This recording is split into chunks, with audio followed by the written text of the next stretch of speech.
So when you picture King Solomon, what comes to mind? For most of us, it's this image of a golden age, right? A time of incredible peace, unmatched wisdom, and just, well, a ton of prosperity. It's a powerful story that's been told for thousands of years.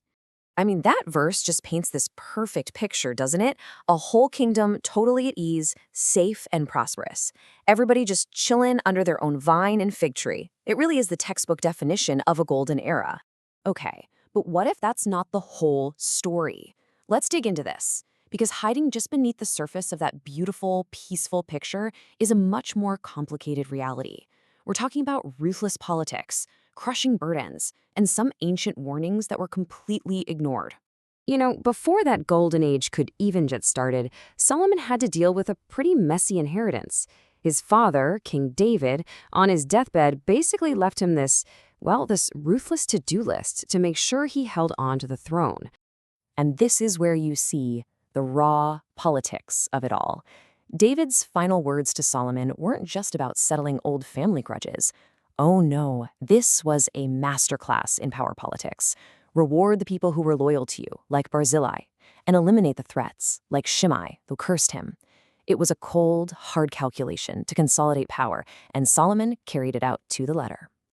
So, with the rivals and old enemies taken care of, the stage was finally set.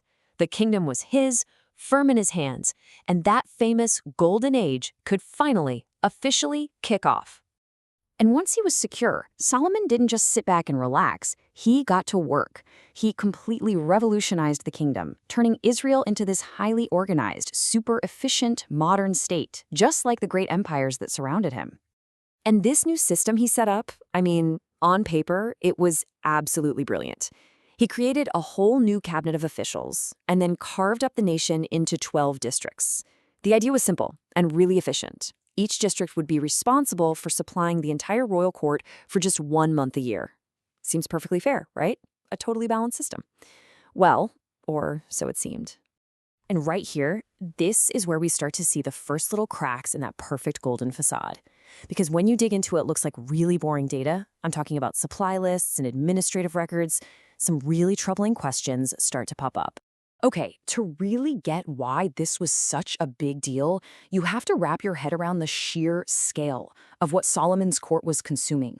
We're talking about the amount of food needed every single day just to keep his massive government running. Let's just take one thing, flour. 30 cores. Now that might not mean much to us, but scholars figure that's around 5,500 bushels every single day. This wasn't a small tax. This was a massive drain on the people and the land. And that's just the bread. We haven't even touched the meat. 30 head of cattle, 100 sheep and goats. And again, that's the daily menu. Now, imagine you're one of those districts. You have to supply that for an entire month. You can start to feel how heavy that yoke, as they called it, really was. So the big question is, who was paying for all this? Well, the 12 districts, right? But was everyone really paying their fair share? And this is where it gets really interesting. If you look very closely at the list of those 12 tax districts, there's one name that's just gone, missing. It's the tribe of Judah, Solomon's own tribe. Now, a lot of experts look at this and say, wait a minute, it looks a lot like his own people got a tax break, a pretty clear case of political favoritism that you just know people would have noticed. And oh, they noticed, for sure. By the time Solomon's reign was over, nobody was talking about vines and fig trees anymore. Instead, they were on their knees, begging his son, please, lighten this harsh labor and this heavy yoke your father put on us. That brilliant, efficient system, it had become a back-breaking burden. Okay, so this is where we get to the absolute heart of the problem. It turns out Solomon's policies, the taxes, the administration, and especially his military, weren't just unpopular. They were actually breaking foundational laws, rules that had been set out for Israel's kings centuries before. Just look at the total 180 here. For generations, Israel's whole military strategy was basically to trust in God, not in fancy weapons. Joshua was literally told to destroy captured chariots, not to build an army with them. Even David, Solomon's father, only kept a handful. But Solomon, he went all in on building a massive modern military.